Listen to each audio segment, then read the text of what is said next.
ఇప్పటికే అయోధ్యలో రామ మందిరం ప్రారంభోత్సవానికి సర్వం సిద్ధమైంది. అంతేకాకుండా అయోధ్యలో కొలువు తీరనున్న కోదండ రాముని దర్శనం కోసం రామభక్తులు ఎంతో ఆతురతగా ఎదురుచూస్తున్నారు.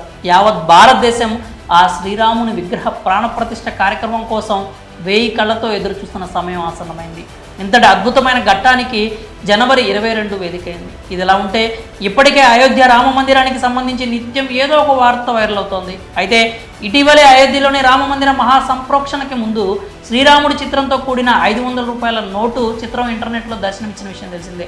కాగా ఇందులో ఎటువంటి వాస్తవం లేకపోయినా దీనిని నిజం చేయాలని గోషామహల్ ఎమ్మెల్యే రాజాసింగ్ డిమాండ్ చేశారు. కొన్ని సందర్భాల్లో ప్రత్యేక నాణేలను రిజర్వ్ బ్యాంక్ ఆఫ్ ఇండియా విడుదల చేయడం సర్వసాధారణం.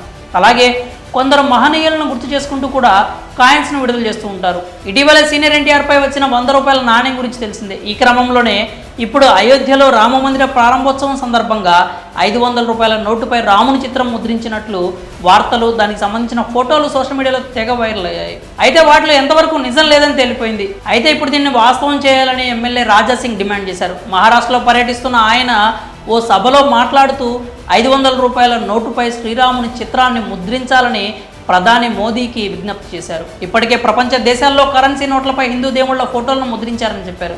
అలాగే దేశంలో వక్ఫ్ బోర్డ్ పేరుతో ఉన్న భూములను రిలీజ్ చేయాలని పేర్కొన్నారు. అంతేకాకుండా దేశ విభజన సమయంలో భారత్ను విడిచి వెళ్లిన వారి ఆస్తులను కాపాడేందుకు అప్పటి ప్రధాని నెహ్రూ వక్ఫ్ బోర్డు చట్టం తెచ్చారని ఆరోపించారు.